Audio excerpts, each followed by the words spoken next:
Okay, well, we have a few people here, people still joining us. We want to get started. So welcome and thank you for joining us today for the Kids Fitness, the Key to Post-Pandemic Profit webinar presented by Play. My name is Robert Robinson and I am a member of the canfitpro team and I support the B2B business unit here at canfitpro. So just as a reminder, this webinar is being recorded and you will be emailed a replay link by tomorrow. And you can also find it on our canfitpro YouTube channel. So please go on YouTube, find canfitpro, visit our channel. We have really amazing content that's free for your learning.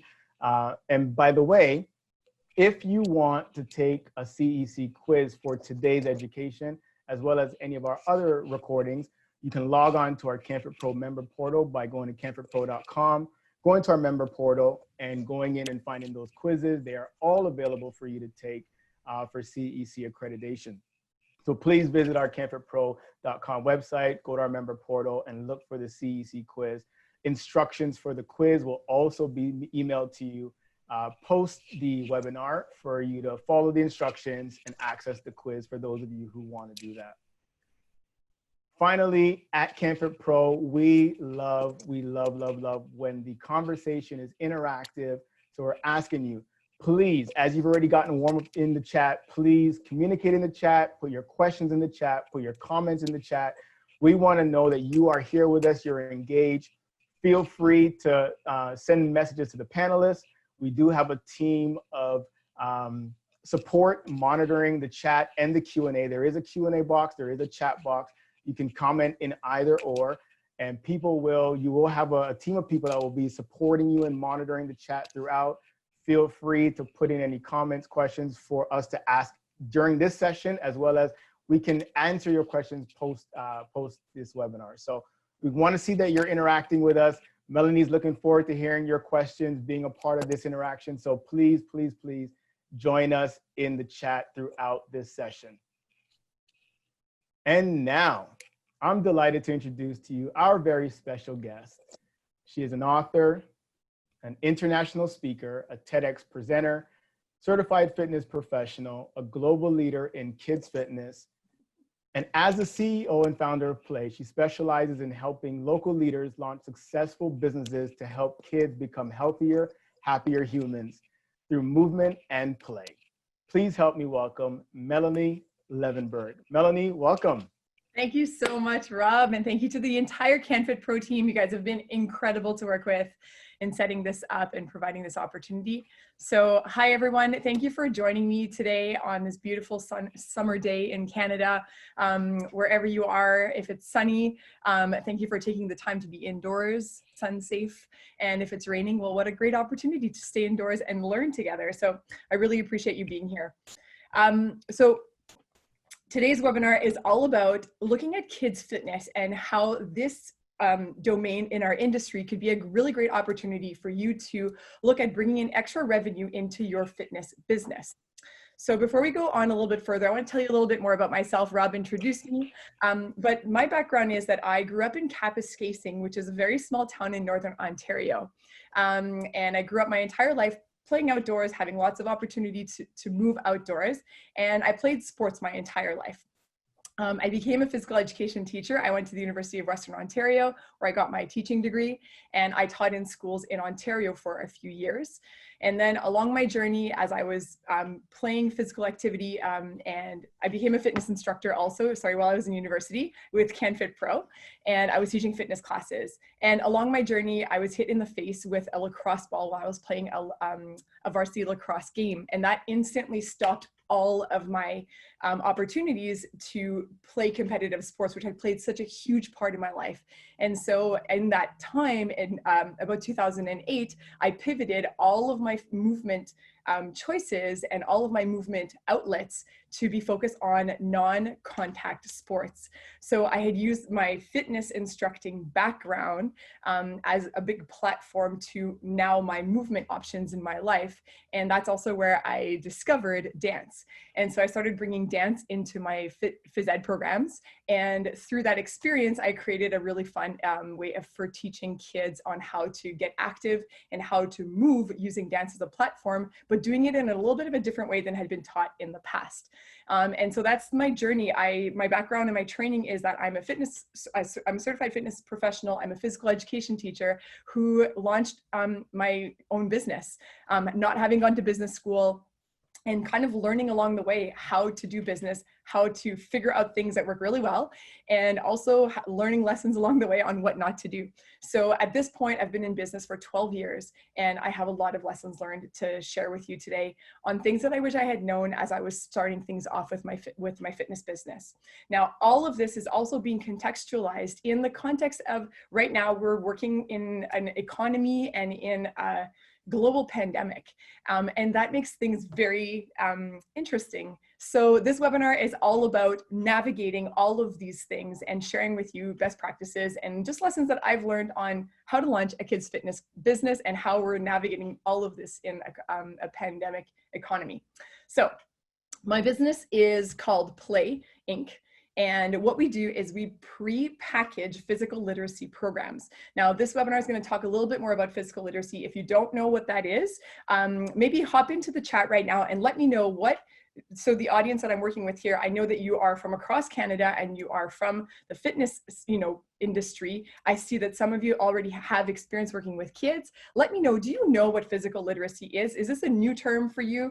Or do you have an understanding of it? Have you heard it before? So maybe just hop in the chat and let me know what, like how comfortable or how aware are of physical literacy do you know? So Jasmine's saying yes. Maria's saying it's new to me, new term for me, never heard of it. I'm so excited. Amazing. Oh yes, I did a small training on physical literacy. I love it.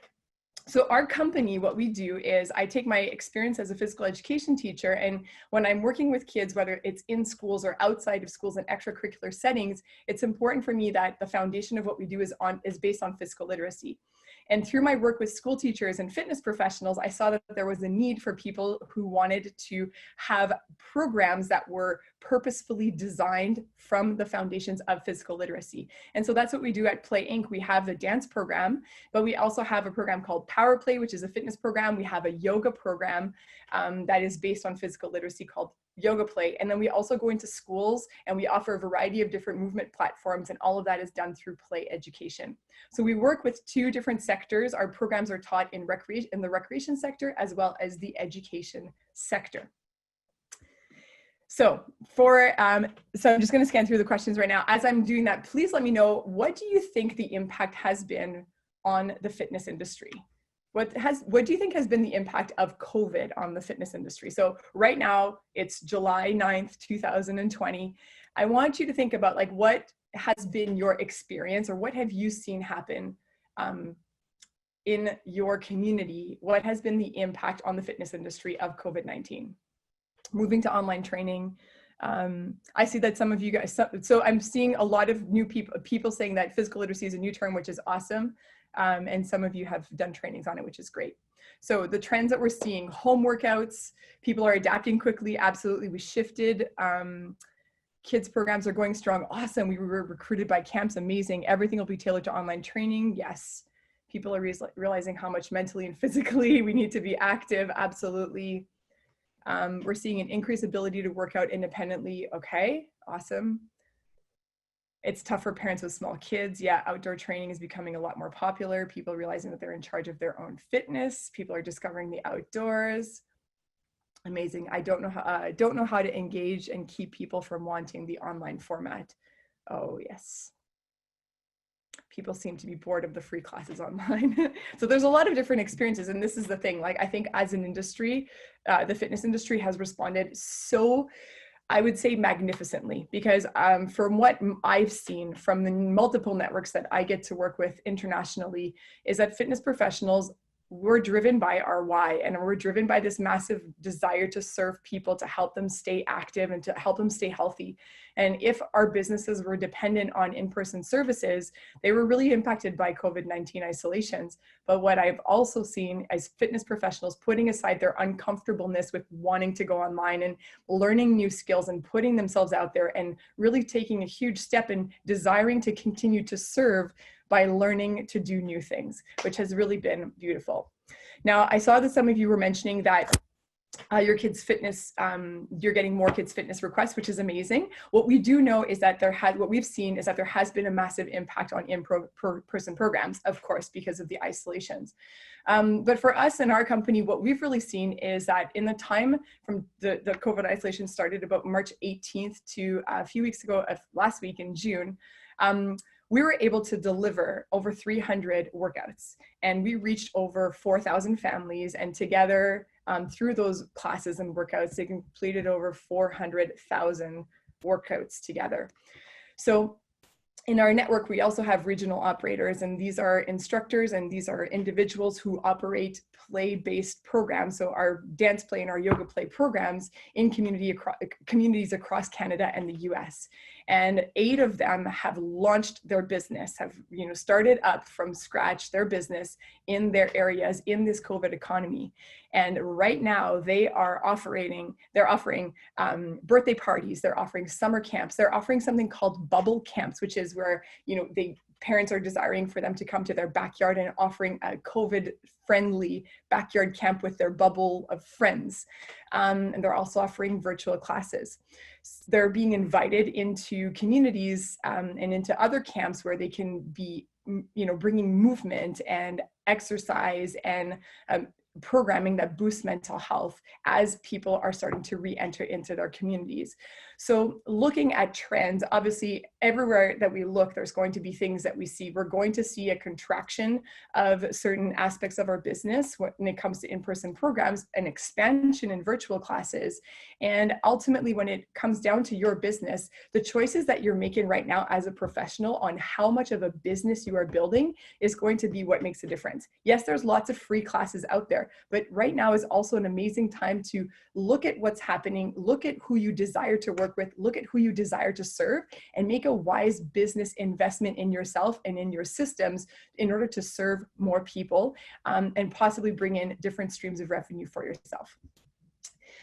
So I'm just going to quickly look. Awesome. Samara offered 3 weeks of free trials and members to see if there was a need.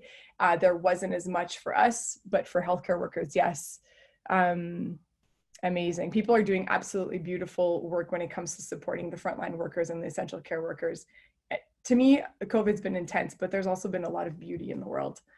I really truly believe that, and today this is what I'm here to present to you, and I'm so grateful to canfitpro for offering this opportunity, is that kids fitness, there is a certain aspect to this area that really right now is a very fertile ground in order to grow a business from, and it can be a key to post-pandemic passion-fueled profits.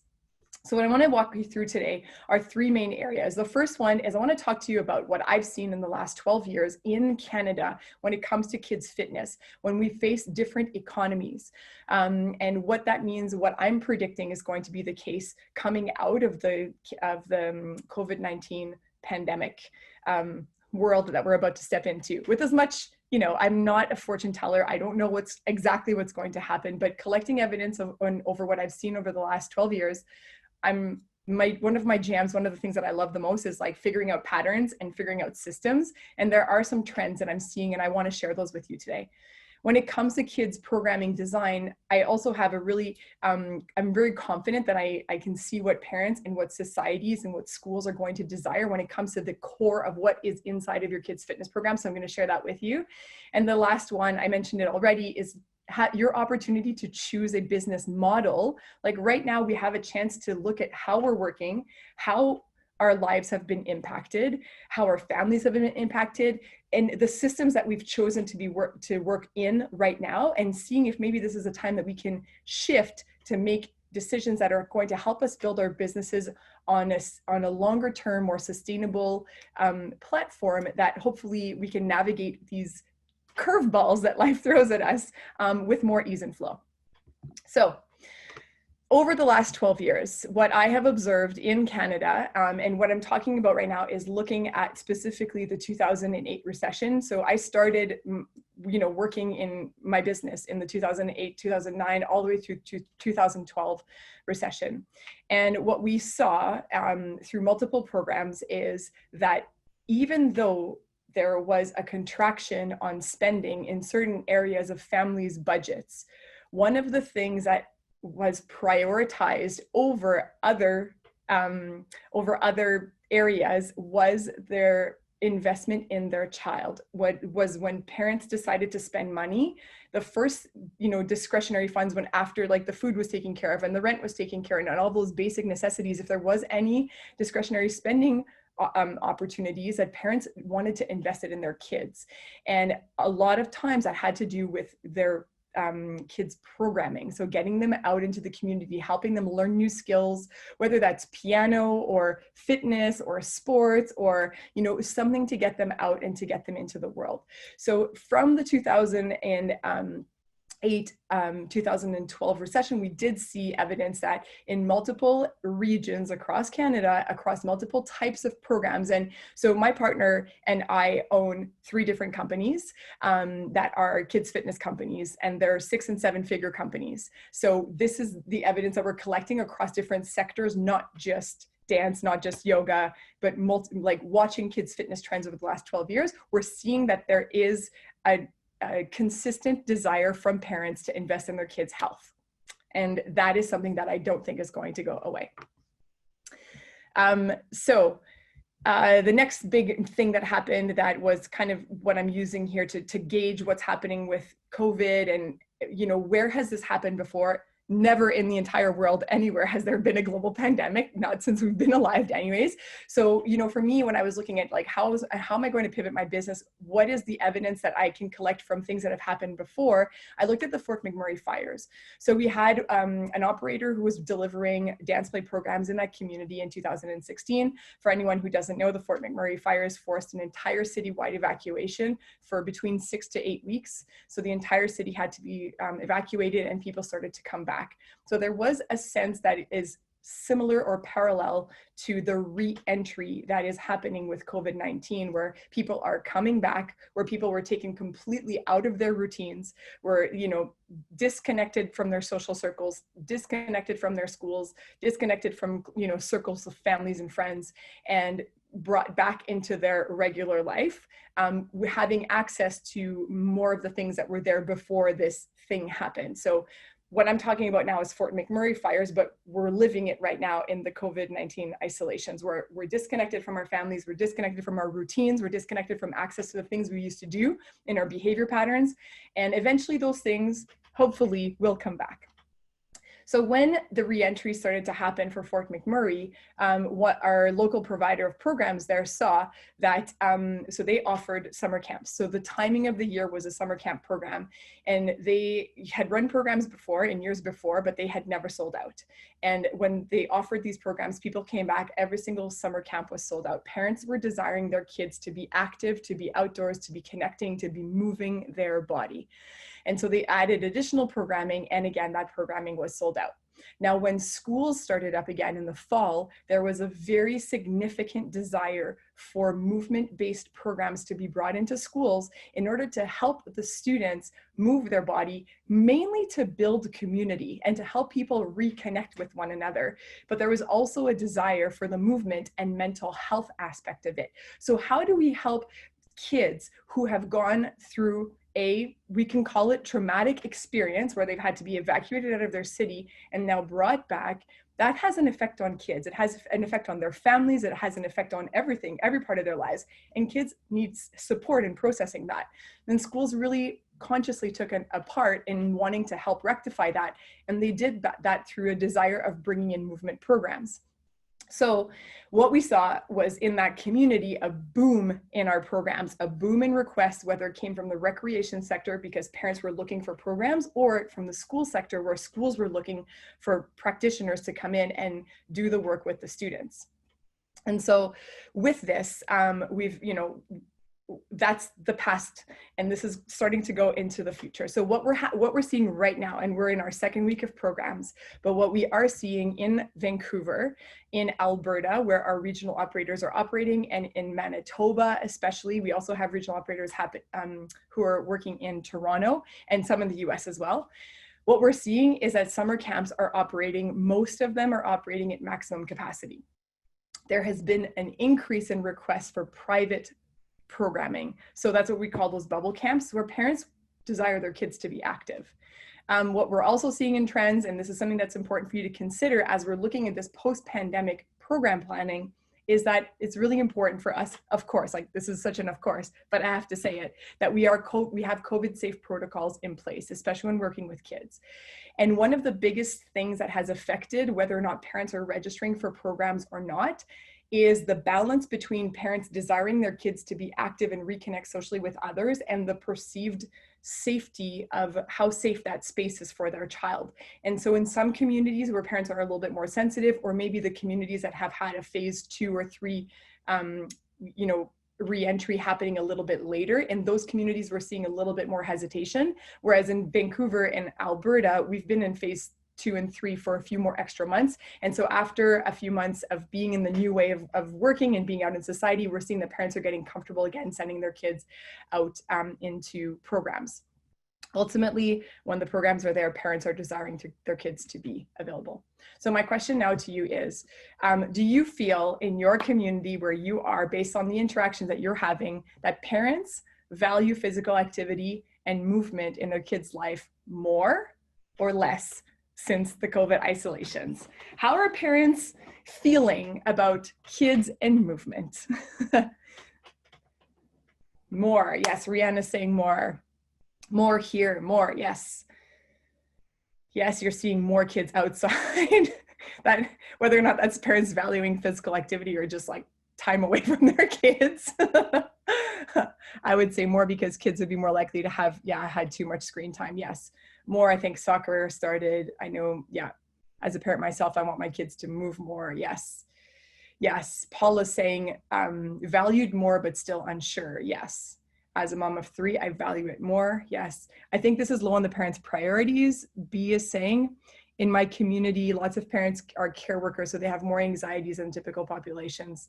This is definitely something we're working with.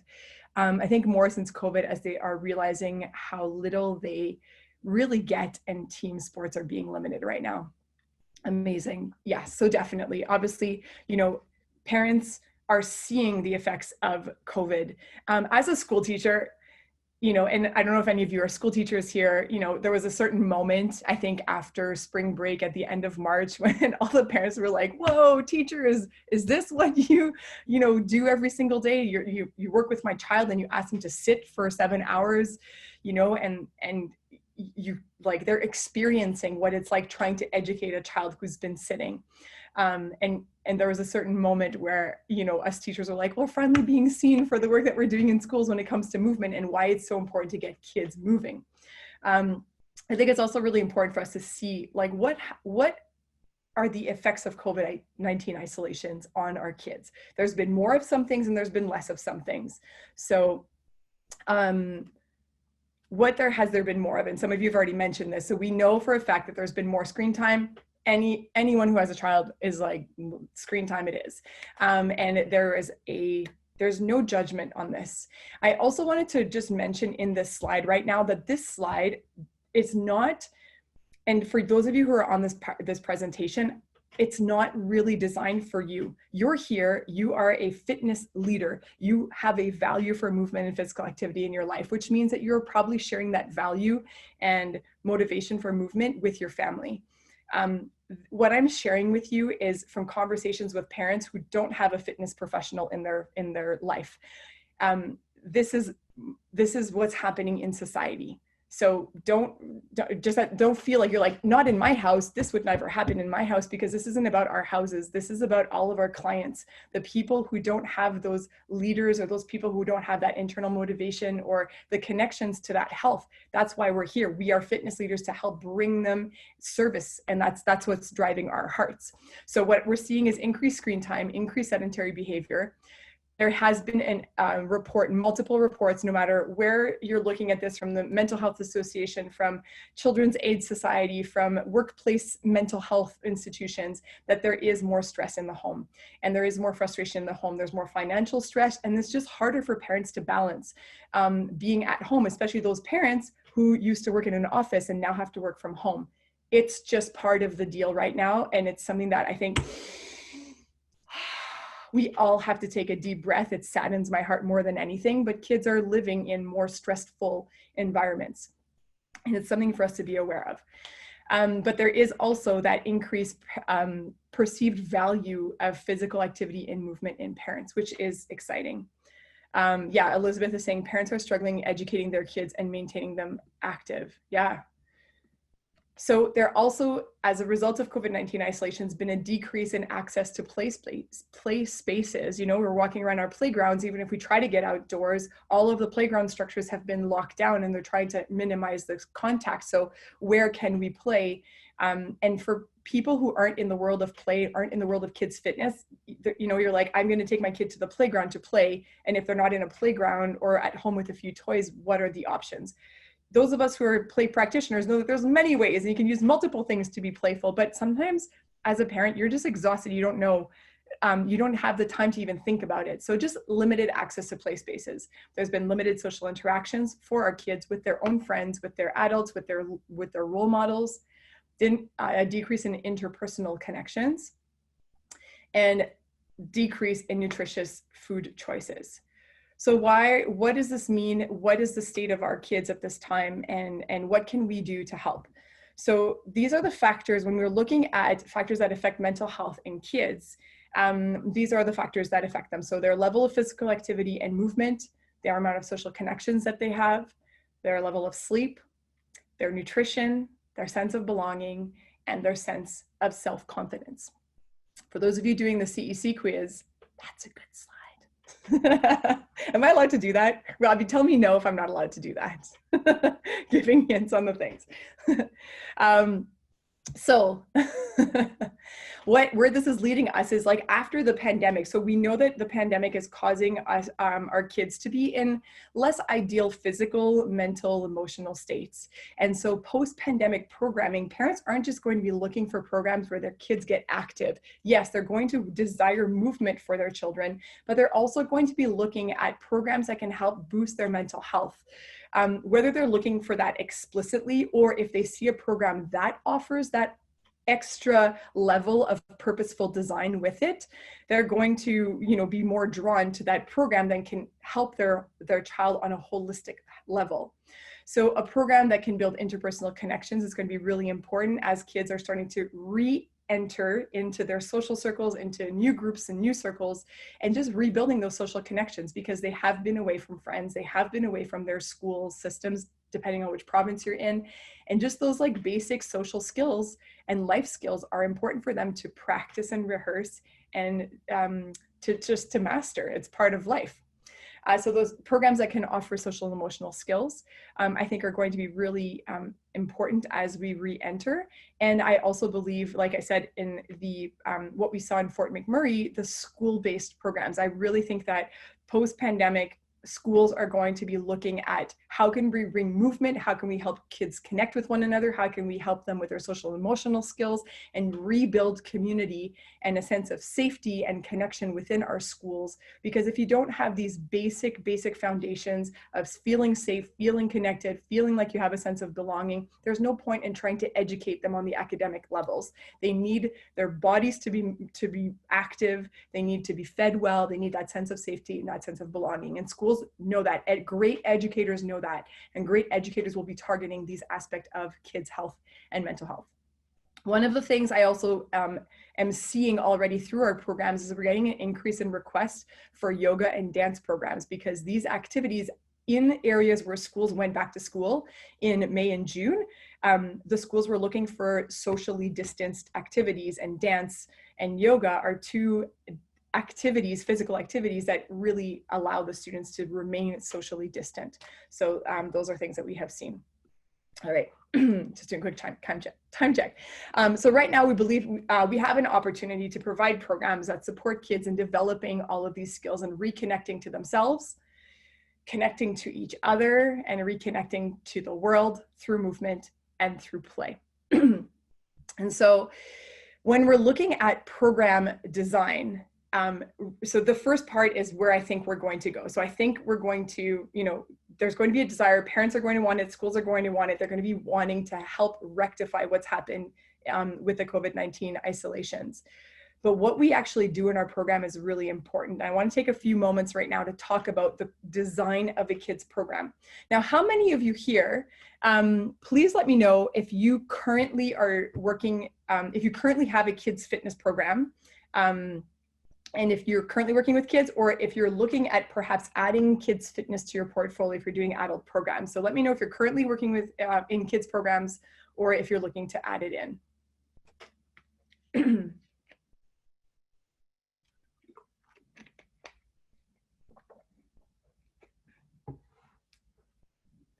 Looking to add it in, I want to add it in, looking to add it in. Ooh, a lot of answers. That was a lot of scrolling. Awesome. So some of you are, but a lot of you want to add it in. Perfect. I want to do a mom's kids program. Yes, Mira. Love it. Beautiful. Current, both. Okay, fantastic. So a lot of you are looking to add it in. So this is a very, very important slide. Even if you're currently working with kids, if you're designing your own programs or you are about to do it, please remember that children are not mini adults. And one of the biggest drives for me when I left teaching to go into recreation program, fitness programs for kids, was bringing what we do with children in a physical education program and bringing that to the extracurricular outside of school settings when it comes to fitness program designs for kids. Because what I saw a lot of is people creating adult programs or taking adult programs. You're like, listen, I don't want to call it any program because nobody has the wrong intention. People have the right intention, but sometimes the delivery doesn't land. But let's say I've got ABC Fitness, and all my adults love ABC Fitness, and a few parents come to ABC Fitness and say, oh my gosh, my kid would love to do ABC Fitness. So then ABC Fitness companies like, we'll do a kids program. And so they take the same teaching methods. I know that they modify the repetitions and the weights and the things and, but the methodology, how we're delivering to kids is still essentially the same structure that we're using for adults. And the biggest thing in physical education is that we take a student-centered approach to children's education. We take a student-centered approach to how we facilitate a learning space. We take a playful approach to a learning space. And so those teaching methods sometimes aren't thought about in these programs. I started as an adult program and translate into a kids fitness program. So these are just considerations for you to think about when you're diving into looking at what is a quality kids fitness program and what are the components of what it should include. I'm not saying that it's an all or nothing.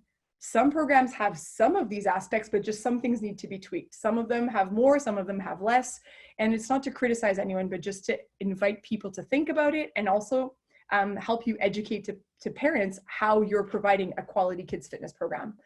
So the first thing that I wanted to talk about is physical literacy. So physical literacy, this is a definition that I love. It's from Sport for Life Canada.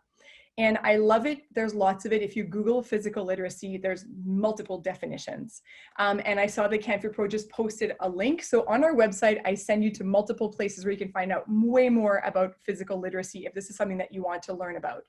There's multiple definitions internationally, but I love this one the most because it's simple and it allows me to communicate to parents, to community centers, to school teachers, to kids, to my colleagues, what is physical literacy and what it is that I'm doing when it comes to working with kids fitness. So physical literacy is the competence, the confidence, and the motivation to be active for life.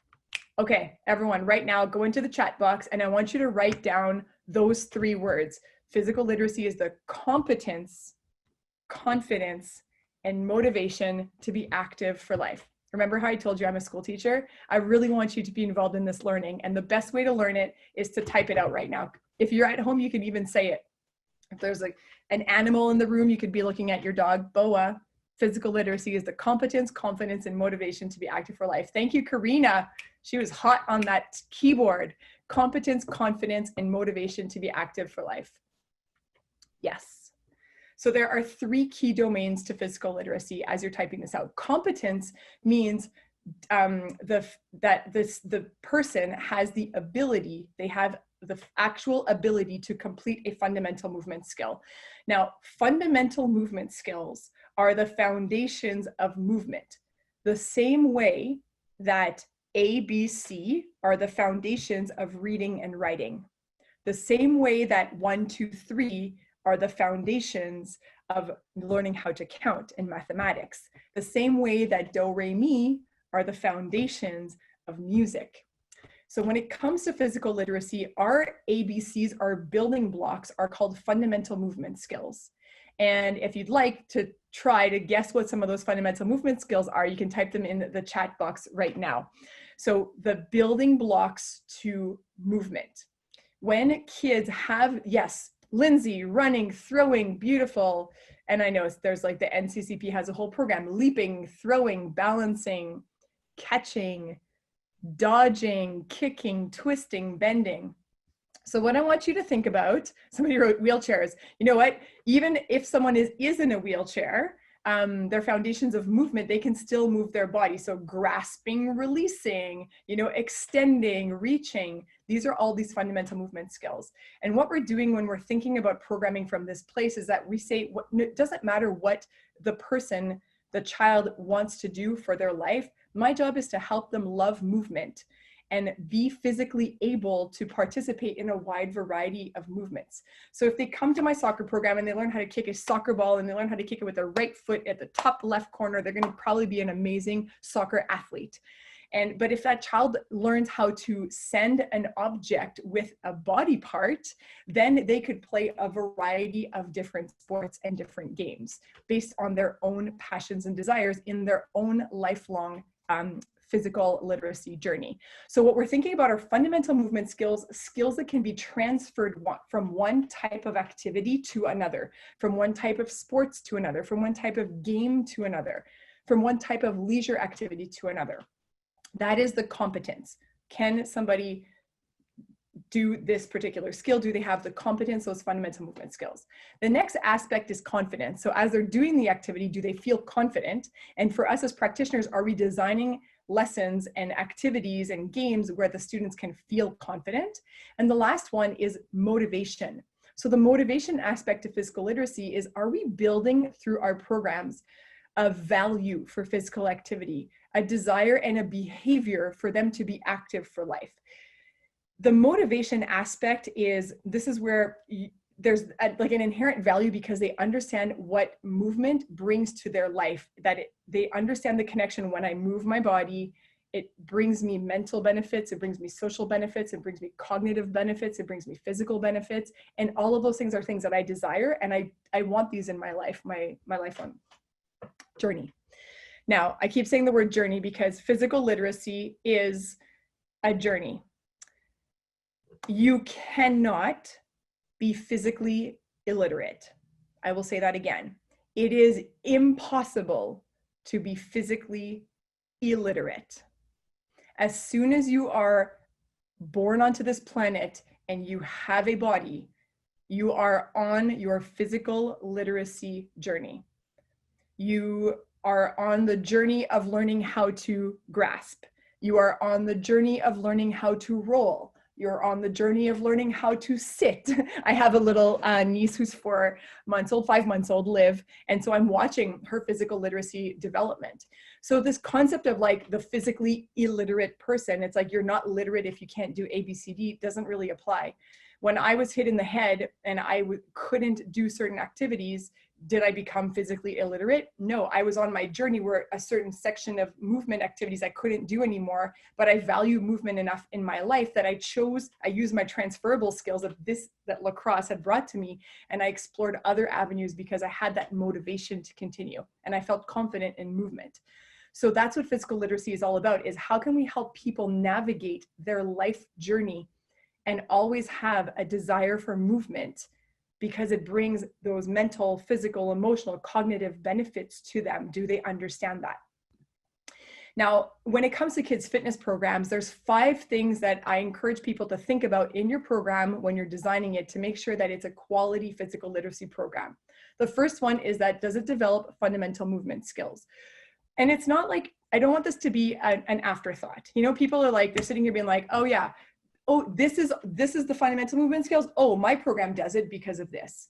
I like really encourage practitioners to design from a place of fundamental movement skills, being like, what is the fundamental movement skill or skills I want to develop in this season, in this lesson plan, in this unit plan, whatever it is, and then design from that place so that everything has purpose built onto itself, as opposed to saying, oh yeah, we do that, by the way, we also do that. So designing it from a place of knowing.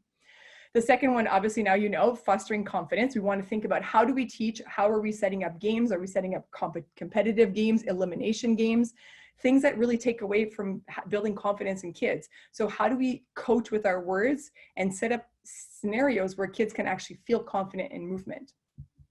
The next one is, does it inspire creative expression? So creativity is an aspect to the human experience, and creative expression, you know, a lot of what I do is dance. People are like, well, you're the dance person. So, you know, obviously people can be creative in dance, but how can they be creative in a basketball, you know, skill?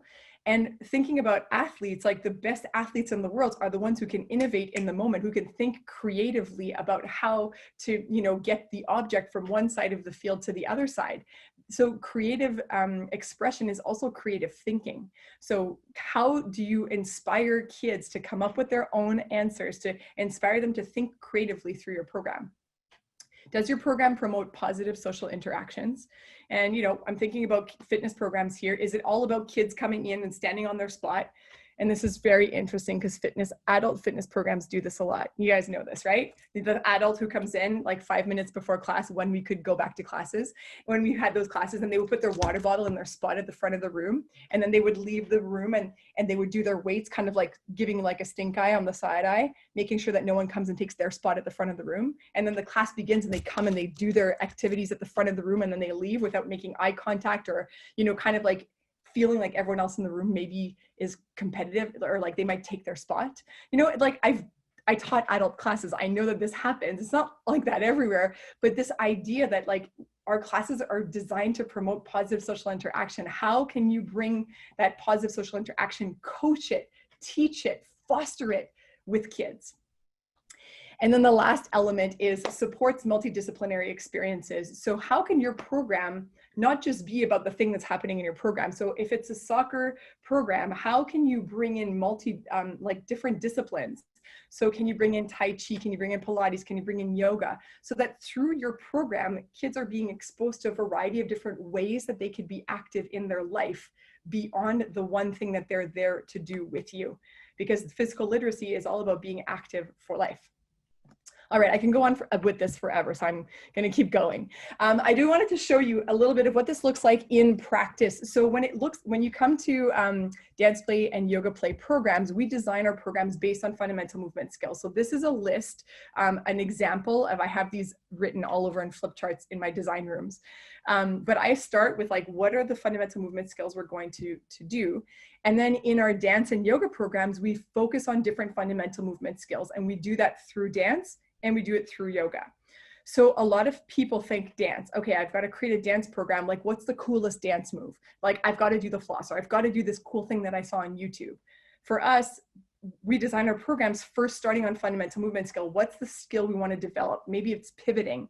So I'm going to make sure that in my dance choreography, I'm going to include pivoting, because that's what I want to bring into my programs. Same thing with yoga. So yoga, obviously, it's like the purpose is to teach kids to do yoga. The purpose is to teach kids mindfulness. For us, it's like, well, the purpose is to develop physical literacy and fundamental movement skills. So every class design has a specific fundamental movement skill or set of skills that students are developing, kids are developing. And we focus on the development of those skills within games, within yoga, within other activities, so that there is that holistic aspect of it. So I love this. Karina says, I teach yoga and dance, so this is so me. I love it. Amazing. So quick check-in. As we're looking at kids' fitness, I couldn't do a webinar without talking about this. When you are marketing for your kids' fitness, we're looking at post-pandemic marketing now.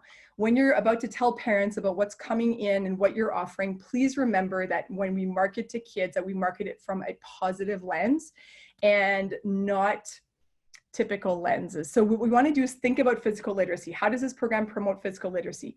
focus on the joy of being active. We want to talk about how our programs build confidence in kids. We want to help them meet new people, meet new friends, and to build their social skills. And then whatever program you're offering, whether it's sports or fitness or leisure or whatever it is, tell the parents, educate them about the skills that the kids are going to learn. Show that you're purposefully designing your program.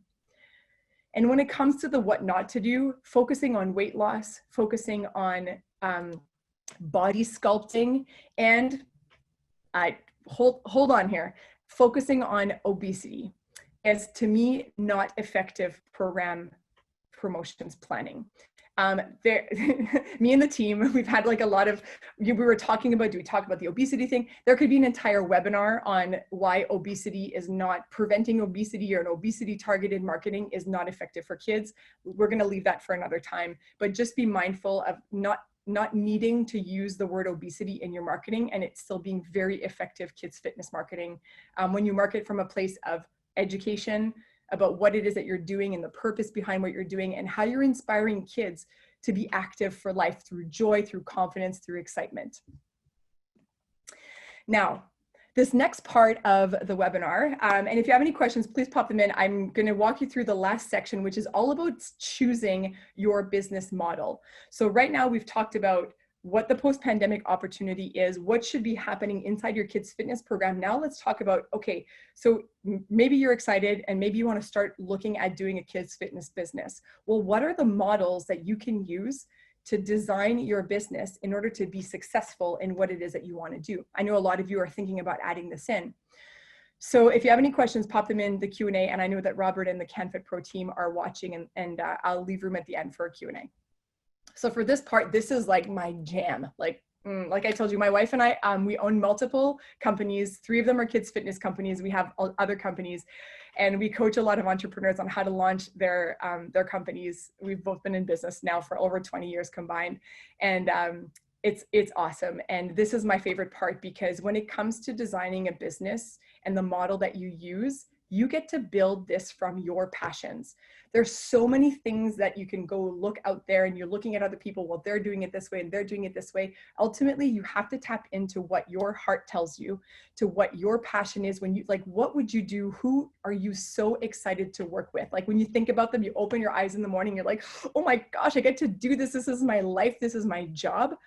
I know that you're already those passionate, heart-centered professionals, because you're here, you've chosen fitness as your platform, you've chosen fitness as your, how you're going to serve the world. And so I know that you already have that. And so now if you're looking at expanding into kids fitness, now let's look at, well, how can I serve children, and what are the different models that I could use in the different places where I could serve them?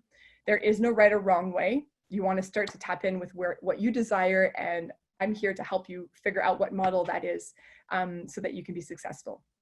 So first is select your target audience for your kids' fitness business. And as much as kids are our end user, the decision makers about who is going to pay you at the end of the day is parents or schools. So are you really excited about working with kids in extracurricular settings, like before school programs, after school programs, evening programs, weekend programs? So that's called extracurricular programming. You can also work through community centers and recreation centers.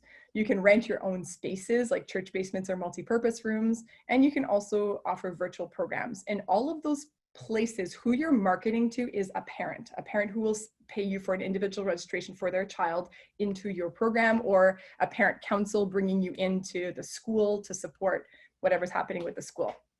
I love it. Now with the schools, what you're looking at, if I know so many fitness professionals who are like, I need to get into schools. I want to get into schools. Schools is the place to be because you have massive impact. And that is so true. I have built an incredibly successful business working in schools for the last 12 years. And I now teach other people how to do the exact same thing. And they are running successful businesses in schools. Schools are my jam. That's where it came from. So when we're talking about schools, what I really want you to think about is that schools means curriculum-based programming, which means that you're coming in during instructional time. So a little bit more details on that. When a school teacher, thinking about this, like people are like, well, if I'm working in a school, like in a before school program or after school program, is that a school program? there's a difference. So during the time that a school teacher is hired to work, so think about like a math teacher or phys ed teacher or elementary school teacher, their job is to deliver a curriculum. That curriculum is mandated by the province that you are living in. And their job is they have to follow a certain set of outcomes that the province has said a child by the end of this grade will be able to do A, B, C, and D. And so that curriculum is given to them at all times. So sometimes schools ask someone from the community to come in to be part of their curriculum program in order to give them some sort of experience in support of that curriculum. So when you're working in schools, it is so important for you to understand and know the curriculum that you are there to support. Sometimes teachers bring you in to be part of their physical education curriculum. So you should know the physical education curriculum and what students at every grade level should be learning, what they're supposed to be learning, and how you're going to support them in doing that. So just coming in and teaching and then kind of leaving, it has value, yes, but it's not what's designed to be happening during those hours. So it's not movement for the sake of movement. There should be purpose behind your delivery when you're doing curriculum-based programs. If you're also working in schools and you're bringing in external fitness and movement-based programs, it's important for you to understand the safety guidelines that schools are required to follow, especially in physical education programs. So I see that the canfitpro team has just posted the OFIA website, which is the OFIA guidelines. So we're in Ontario here, and OFIA, the Ontario Physical and Health Education Association, is the guiding body for the guidelines. But I also know that other provinces have taken these guidelines and adapted them. Ultimately, what I want you to know is for you to be educated. I want you to, if you're working with a school, ask the school what the guidelines are. They will send you a document, whether the district or the school board or the province has a mandated document. It's your responsibility, if you're coming in and working within those hours, to know what's happening. And so we want to also make sure that that what you're teaching is developmentally appropriate. So make sure you know the curriculum, make sure that you understand the guidelines, and make sure that you're using developmentally appropriate teaching methods. Love.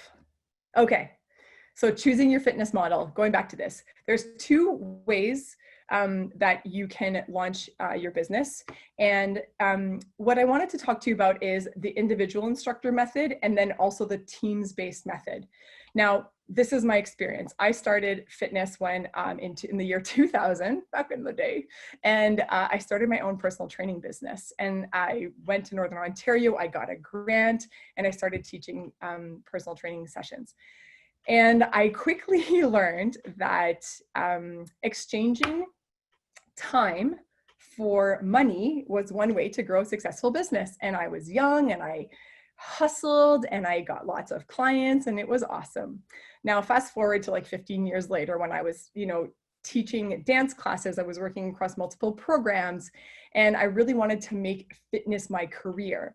I kind of came to a place where I felt like I could only reach a certain level if I was the one who was working for myself in my own business.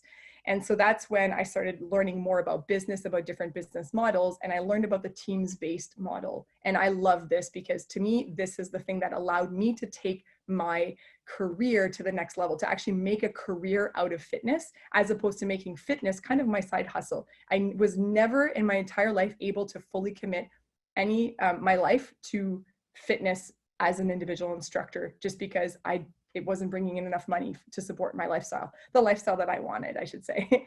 So there's nothing wrong with the individual instructor model. I think that when people start and you're not sure if this is the thing that you want, the individual instructor is amazing because you're out there, you're doing the service, and you are, getting paid for doing something that you love. You can never go wrong doing that.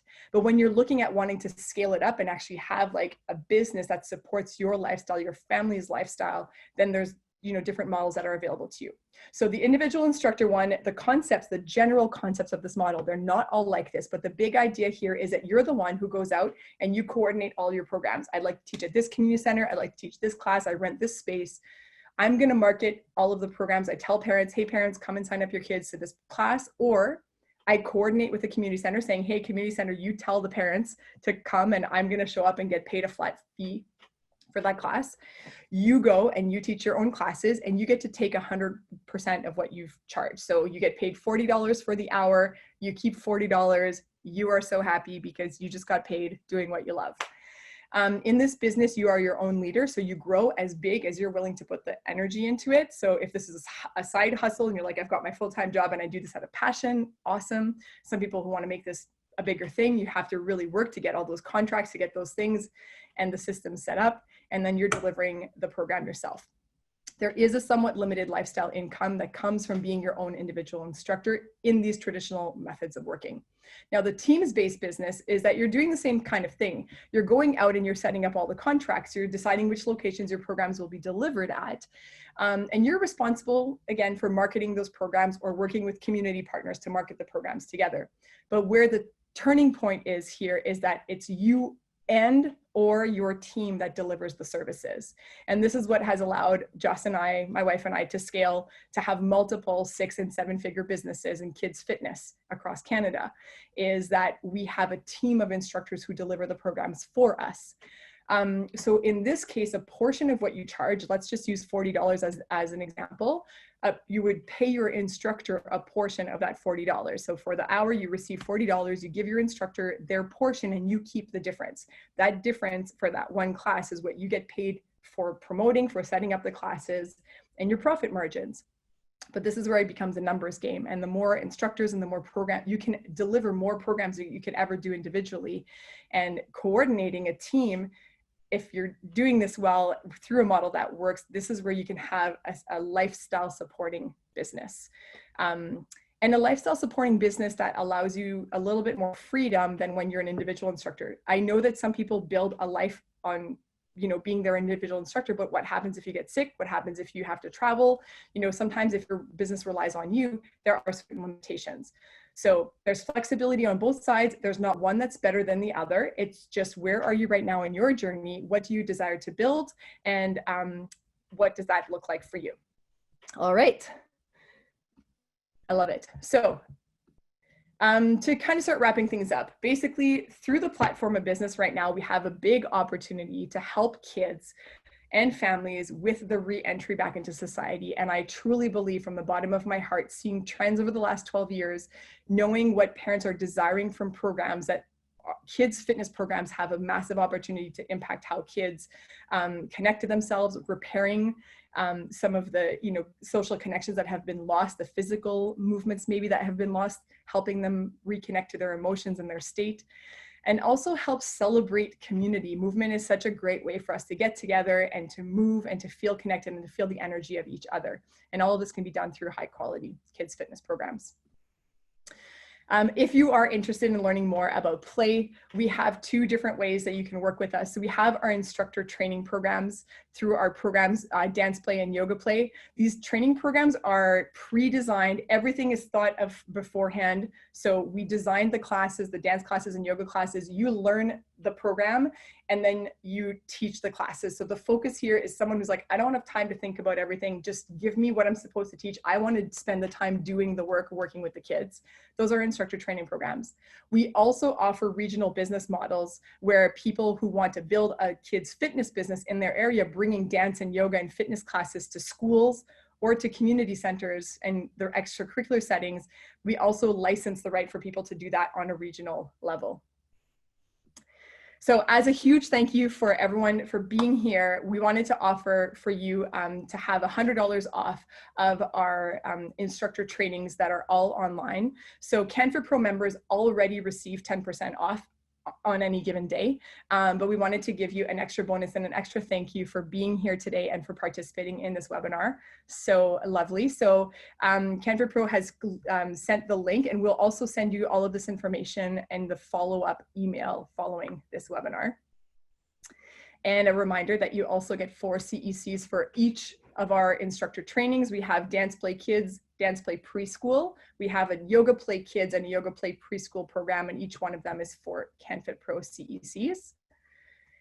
And if you are interested in learning more about our regional model, what it means to become a regional operator of play programs, we have a webinar coming up on July 12th. And this is if you want to learn more about what it would mean to operate a team.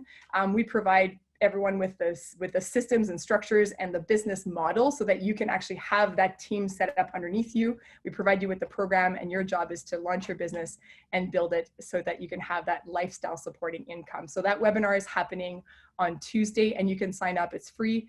The registration link was just posted in the chat.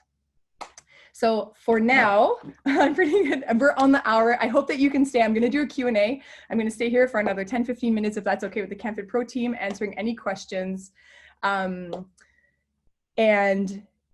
is the website that you guys can go to at any time to see all of the discounts offered to canfitpro members. So it's playinc.com.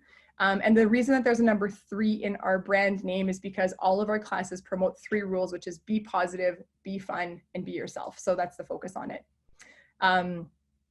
And I am just seeing that I might have said something wrong here. Wait, the webinar is on the 14th, not on the 12th. So that webinar is on the 14th.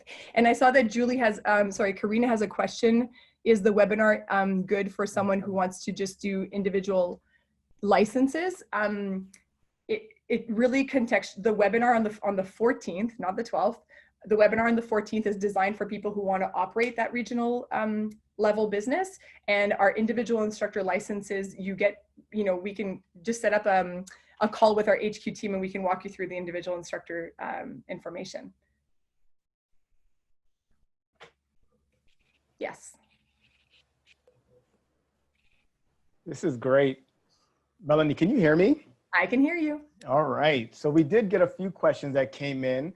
Awesome. And so thank you so much for delivering this content. Very helpful, very informative. Really like the phrase. I think my favorite part was the physical literacy definition as well. Competence, confidence, and the motivation to be active for life. That's such amazing information that we can all take away. But one of the things that we actually got in the question in the Q&A was, do you have any information about insurance for virtual teachings for kids fitness? That's such a great question. We recommend to everyone, even our licensees, that everyone has to just work with their own insurance providers. And I think, as much as we've all shifted to the virtual space, our insurance companies are doing the same thing.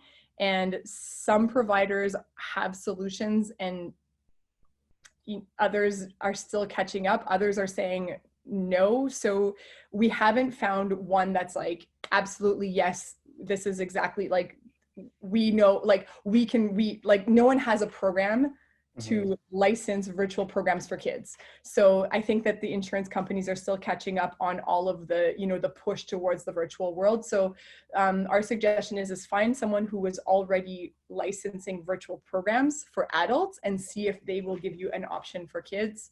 And that's kind of the best place to go. Yeah, and that's great. And we do have a preferred insurance provider with canfitpro. So you can also go to canfitpro.com, look at our member benefits, providers, and look at Gallagher Insurance. We do have an excellent online and liability insurance with that education or insurance provider. So please do check out canfitpro.com. We have another question that came in. It says, I am a child and youth worker in schools. I would like to implement a school-based program because that is where my passion is. How do I start? Oh, well, decide your movement modality. I would say, I'm assuming that there's a movement aspect to this because you are here. If it's in schools and you're a child and youth worker, would it be part of the curriculum hours? Like, would you go, my question was, would you go in during like a PE class or an instructional time class, math, science, whatever? And if that's the case, if you're going into their time, yes, during school hours, Tanya said, find out how you can, like every curriculum has beautiful places where you can enhance and teach lessons that we desire to teach kids through the topics that they're teaching. So pick a curriculum that you feel aligns with the movement modality you want to bring to schools and read it. And you'll see just by reading what they're supposed to be learning about how you can, one or two of those outcomes or expectations can be enhanced with your program, and build a program around meeting that expectation for that particular age group. The reason that I say that is that there's a lot of ideas, there's a lot of programs, but schools are mandated to deliver a curriculum-based program during instructional hours. So when fitness professionals come in from the outside and they're just like, I just want to do it because it's awesome, we're gonna drum on balls with their sticks, you know, and you're like, that sounds so much fun, but fun can only go so far when it comes to funding programs. So if you want to build a business in schools, help schools meet their own mandates by knowing what that mandate is and building a program around that. So from yoga to dance, like yoga, we've extended into multiple areas. It doesn't just have to be physical education. Dance, we really focus on physical education and arts curriculum, but there's so many ways that you can weave into different other areas. Great, great. And if curriculum based, do schools prefer if you have a teaching background, or is a fitness background usually enough?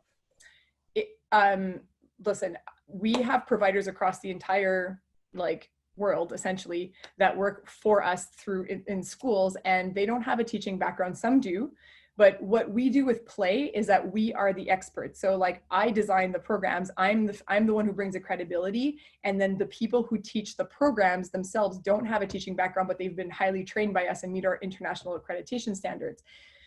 Now, if you're a fitness professional and you want to create your own school-based program, if you can show that you are educated about the curriculum, you can talk the talk, and that your teaching methods align with the curriculum, then you can go in and do it. There's also nothing wrong with going in and doing a fitness class, you know, with a high school group because you love Pilates and you want to teach a Pilates class and you have a Pilates certification. But we're talking about like ongoing relationship with schools and offering a variety of programs and kind of being that movement provider. I would definitely think that you don't have to have a teaching degree, but it's good to know the curriculum. It's just educate yourself and show that you are that added value provider over the other people who might not have this edge. That's great. And last question is, what is a reasonable amount to charge for a play session, and what percentage of that would go to the instructor?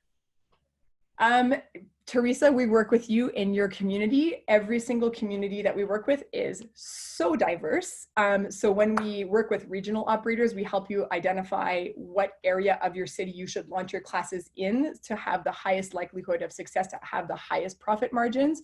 But there is like reasonable, it's like if you're working in the lower east end of Vancouver, the lower east downside, you know, downtown, you might want to partner with a community agency that pays you $40 an hour and you pay your instructor $25 and the class is 45 minutes.